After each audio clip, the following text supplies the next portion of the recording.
Hello all. So this is question number 6, exercises, chapter 5, Newton's laws of motion. The question says a particle of mass 50 gram moves on a straight line and the variation of speed with time is shown in figure. Okay. तो एक particle एक straight line पे चल रहा है. Okay.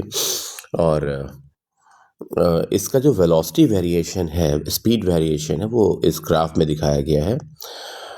तो graph को देख के हमें लग रहा है कि पार्टिकल में बेसिकली पार्टिकल के मोशन में 3 पार्ट है. 0 से 3 सेकेंड तक. ओके. 0 से 3 सेकेंड तक तो पार्टिकल की वेलोसिटी बढ़ती रहती है और 0 से बढ़ती 15 हो जाती है. फिर 3 से 5 तक वेलोसिटी कांस्टेंट रहती है, 15 ही रहती है. और फिर 5 से 8 तक फिर घटते 0 हो जाती है. तो उन्होंने कहा है find the force acting on the particle at t equals to 2 second, 4 second and 6 seconds. देखिए, फोर्स के लिए हमें चाहिए होता है एक्सेलरेशन. सो फॉर्चुनेटली इस क्वेश्चन में जो वेलोसिटी है वो यूनिफॉर्मली बढ़ रही है. और जब वेलोसिटी यूनिफॉर्मली बढ़ती है तो हम इस वेलोसिटी टाइम ग्राफ के स्लोप से हम एक्सेलरेशन निकाल सकते हैं. ओके. तो देखिए, अगर हम इस पार्ट की बात करें, फर्स्ट पार्ट की बात करें, तो फर्स्ट पार्ट में जो एक्सेलरेशन होगा, ठीक है, इसको a1 मान लेते हैं और ये एक्सेलरेशन होगा स्लोप ऑफ द ग्राफ. तो if we look at the slope of the graph, तो slope of the graph is, इस एंगल को थीटा एज्यूम कर लें तो इसका स्लोप होगा tan थीटा. और tan थीटा होता है perpendicular by base. So perpendicular, can you see, perpendicular is 15 and base is 3 only. So a1 is 15/3, that is 5 metre पर सेकेंड स्क्वायर. ऐसे ही हम सेकेंड पार्ट में जाते हैं a2, जिसमें 4 सेकेंड आ रहा है, लाई कर रहा है. यहाँ पे हम देख सकते हैं वेलोसिटी का जो ग्राफ है वो फ्लैट है, मतलब उसका जो स्लोप है वो 0 है. सो एक्सेलरेशन भी 0 होगा. और a3 पार्ट में जाएं तो वहाँ पे हम क्लियरली देख सकते हैं कि वेलोसिटी या स्पीड घट रही है. सो एक्सेलरेशन नेगेटिव होगा. ओके. ये इन्होंने कह दिया है कि पार्टिकल एक ही डायरेक्शन में चल रहा है. ओके. तो हम आराम से कह सकते हैं कि ये इसकी वेलोसिटी का ग्राफ है, ठीक है, क्योंकि यहाँ पे डायरेक्शन हमेशा पार्टिकल के मोशन की एक ही रह रही है.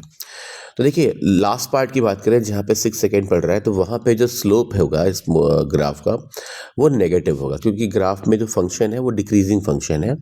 और ऐसे में again slope is perpendicular by base, तो परपेंडिकुलर अभी भी 15 ही है और बेस 5 to 8 देखिए आप, तो 3 ही आ रहा है.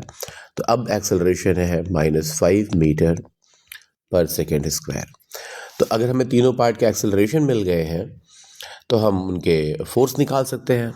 अब देखिए, t इक्वल्स टू 2 सेकेंड पे, 4 सेकेंड पे और 6 सेकेंड पे जो फोर्सेस की वैल्यू होंगी, फोर्स की वैल्यू तो ma होती है, तो मास इसका है 50 ग्राम, जो हो जाता है 0.05. तो 2 सेकेंड पे हो जाएगा 0.05 multiplied by 5, that is 0.25 Newton. इस पार्ट में तो 0 ही आएगा क्योंकि एक्सेलरेशन 0 है, और इस पार्ट में एक्सेलरेशन का मैग्नीट्यूड सेम है, लेकिन फोर्स अपोजिट डायरेक्शन में आएगा क्योंकि रिटार्डिंग फोर्स होगा. तो फोर्स इस बार आएगा -0.25 Newton. So that was the question. आगे बढ़ते हैं. देखिए, नेक्स्ट क्वेश्चन में कहा गया 2 ब्लॉक A और B है जो मासेस उनके MA और MB हैं, and they are kept in contact on a frictionless table. तो इसको अगले अलग से ड्रॉ कर लेते हैं. 2 ब्लॉक ऐसे रखे हुए हैं, ठीक है, A एंड B. इनके मासेस हैं MA और MB. अब एक्सपेरिमेंटर पुश करता है ब्लॉक को, कुछ ऐसे पुश करता है, ठीक है, so that the block B. Okay. अब देखिए, यहाँ पे लिखा है if the block A exerts a force F on the block B. Okay, yes, block A exert कर रहा है force F on the block B. What is the force exerted by experimenter on A? देखिए, काम कर सकते हैं हम लोग, हम ना इनके अलग अलग फ्री बॉडी डायग्राम बना सकते हैं. तो अगर मैं A का फ्री बॉडी डायग्राम बनाऊं, देखिए यहाँ पे मैं A का फ्री बॉडी डायग्राम बनाने जा रहा हूँ. तो A पर एक फोर्स तो एक्सपेरिमेंटर लगा रहा है, चलिए इस फोर्स को मैं F मान लेता हूँ. ठीक है। एफ नहीं मान सकते, एफ तो हमने एज्यूम कर रखा है किसको,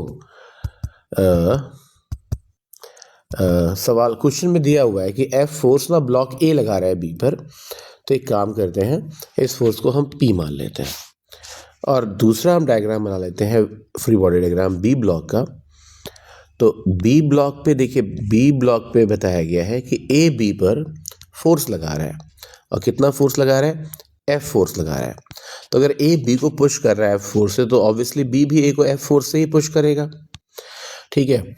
और एक्सपेरिमेंटर जो फोर्स लगा रहा है वो पी है। इसके अलावा इनकी ग्रेविटीज़ भी होंगी, ग्राउंड के नॉर्मल भी होंगे, लेकिन वो मोशन में पार्टिसिपेट नहीं करेंगे, इसलिए आप उनको इग्नोर कर सकते हैं, क्योंकि मोशन हॉरिजॉन्टल है तो ग्रेविटी और नॉर्मल एक दूसरे को बैलेंस करते रहेंगे, ठीक है। उनका कोई नेट इफेक्ट मोशन में नहीं होगा। अब अगर हम न्यूटन्स लॉज ऑफ मोशन लिखें इनके, तो आप देखेंगे ए ब्लॉक के लिए लिख सकते हैं P minus F equals to mass of A into acceleration. अब एक्सेलरेशन क्या होगा, तो मैं मान लेता हूँ इनका एक्सेलरेशन ए है और दोनों साथ साथ चल रहे हैं, तो दोनों का ही एक्सेलरेशन ए होगा, इसलिए मैंने एक्सेलरेशन ए लिखा है। और बी पर देखिए एक फोर्स लग रहा है एफ, और एफ बराबर होगा एम बी इंटू ए, दूसरा उसका भी एक्सेलरेशन ए ही है। अब पूछा है find the force exerted by experimenter on A. तो देखिए बहुत इजी है यहाँ पे इसको करना। अगर हम इन दोनों इक्वेशन को डिवाइड कर दें, तो आप देखेंगे लेफ्ट में आता है P minus F upon F equals to M A upon M B. Okay, अब हम बड़े आराम से यहाँ पे पी को सॉल्व कर सकते हैं, ठीक है। तो एक काम ये भी कर सकते हैं, मेरे ख्याल से यहाँ पे ये भी कर सकते हैं आप, यहाँ से देखिए इस इक्वेशन से आप पी को सॉल्व कर सकते हैं, और इससे ज़्यादा डायरेक्ट तरीका है कि मैं ए की वैल्यू को उठा के यहाँ पे रख दूँ। जैसे ही आप ऐसा करेंगे, देखिए क्या आएगा, पी की वैल्यू आएगी, पी की सीधे वैल्यू ही आ जाएगी पी की, एफ राइट में चले जाएगा माइनस एफ, तो एफ बन जाएगा, और प्लस होगा जाएगा एम ए इंटू ए, तो एम ए और ए की वैल्यू आ जाती है एफ अपॉन एम बी। तो इसकी ज़रूरत हमें पड़ी नहीं डिवाइड करने की, आप सीधे इन दोनों इक्वेशन को डायरेक्टली सॉल्व कर सकते हैं, you can reach here. Okay, चलिए चलते हैं अगले सवाल की तरफ। देखिए ये बड़ा इंटरेस्टिंग सवाल है। इसमें बोला गया है कि बादलों से पानी की ड्रॉप्स हैं और जो इस गंजे आदमी के सर पे गिर रही हैं। तो रेन ड्रॉप का जो रेडियस है वो 1 mm है, मास 4 mg है, and they are falling with a speed of 30 meter पर second on the head of a bald person. The drop splash on the head and comes to rest. Assuming equivalently, the drop cover a distance equal to their radii on the head. तो हमें पता करना है कि हर drop head पे कितना force लगा रही है। देखिए जो ड्रॉप है वो गिरते समय जब वो गिर रही है, तो जैसे ही वो हेड के कांटेक्ट में आती है, जो हेड है वो ड्रॉप पे ऊपर की तरफ पुश करेगा हेड, और उसके रिएक्शन में ड्रॉप हेड को नीचे की तरफ पुश करेगी। तो ये एक्शन रिएक्शन फोर्स क्या करेगा, अब आप ड्रॉप पे देखें तो ड्रॉप पे तो फोर्स ऊपर लगेगा, तो ये फोर्स ड्रॉप को रिटार्ड करेगा, उसके मोशन को ब्लॉक करने की कोशिश करेगा, और इसीलिए ड्रॉप धीरे धीरे रुक जाती है, जैसे इसमें लिखा भी हुआ है कि it comes to rest. Okay, तो हम एक काम कर सकते हैं, देखिए ड्रॉप की स्पीड पहले 30 थी और बाद में 0 हो जाती है, और इन्होंने ये भी कह रखा है कि इक्विवेलेंटली ड्रॉप अपने रेडियस के बराबर डिस्टेंस ट्रैवल करती है। तो देखिए हमें u पता है ड्रॉप का 30 मीटर पर सेकेंड, हमें v पता है ड्रॉप का 0, हमें डिस्प्लेसमेंट भी पता है, जो इक्विवेलेंट डिस्प्लेसमेंट जो है रेडियाई के बराबर है, तो ये 1 mm है। ओके, तो हम बड़े आराम से देख सकते हैं, हम इक्वेशन लगा सकते हैं v square equals to u square plus twice a s, और देखिए यहाँ पर v 0 हो जाता है, यू स्क्वायर हो जाएगा 30 स्क्वायर। ऑब्वियसली डिस्प्लेसमेंट और एक्सेलरेशन अपोजिट है, देखिए ड्रॉप का डिस्प्लेसमेंट नीचे की तरफ है, ओके, और फोर्स ऊपर है तो एक्सेलरेशन भी ऊपर है, तो मैं लिख सकता हूँ माइनस, क्योंकि ए और एस अपोजिट है, -2a, ए की वैल्यू ए ही एज्यूम कर लें, और एस की वैल्यू 1 mm जो हो जाती है 10⁻³ मीटर पे। अब यहाँ से हम ए कैलकुलेट कर सकते हैं, ए की वैल्यू आ जाएगी हमारे पास दिस 30 स्क्वायर अपॉन 2s ये आ जाएगी, तो ये हम कैलकुलेट कर सकते हैं। तो ए की वैल्यू आ जा रही है यहाँ पे 30 स्क्वायर, 30 स्क्वायर होता है 900 अपॉन 2 इंटू 10⁻³ तो ये आ गया 450 इंटू 10⁻³ मीटर पर सेकेंड। अब हमें फोर्स निकालना है, तो अगर हमें ड्रॉप का एक्सेलरेशन मिल गया है, नेट एक्सेलरेशन है ये, तो उस पर जो नेट फोर्स लग रहा होगा ड्रॉप पे, ठीक है, वो भी हम निकाल सकते हैं। एफ नेट जो लग रहा होगा, एफ नेट की वैल्यू क्या होगी, मास टाइम्स एक्सेलरेशन। मास टाइम्स एक्सेलरेशन क्या होगा, तो चलिए मास कितना है 4 मिलीग्राम। अब देखिए 4 मिलीग्राम क्या होता है, तो 4 मिलीग्राम, चलिए मास हो गया 4 मिलीग्राम, तो इसको लिख सकते हैं 4 टाइम्स 10⁻³ ग्राम, और केजी में चेक करेंगे तो 10⁻⁶ आ जाएगा यहाँ पे, ये केजी में कन्वर्ट हो गया। और एक्सेलरेशन है 450 इंटू 10⁻³। तो देखिए इसको सॉल्व करने के बाद जो आपका आंसर आएगा वो क्या आएगा,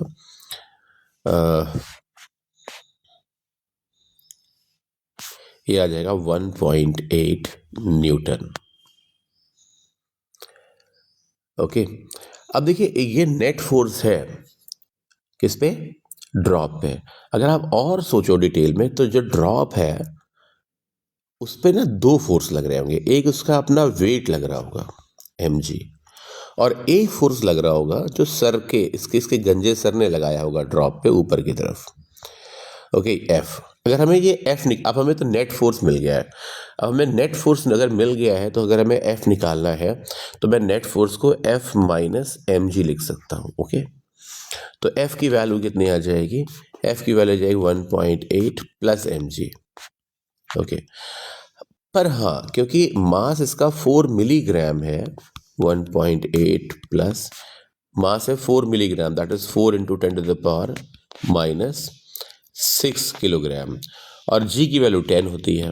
तो आप देख सकते हैं जो सेकेंड टर्म है वो 10⁻⁵ के ऑर्डर का है, तो इसको 1.8 में ऐड करके बहुत ही कम असर पड़ेगा, बहुत ही कम वैल्यू ऐड होगी। तो हम कह सकते हैं जो नियरली फोर्स लग रहा है वो 1.8 न्यूटन ही लग रहा है, इसमें mg को काउंट करने की ज़रूरत नहीं है। So that was the question. चलिए आगे बढ़ते हैं।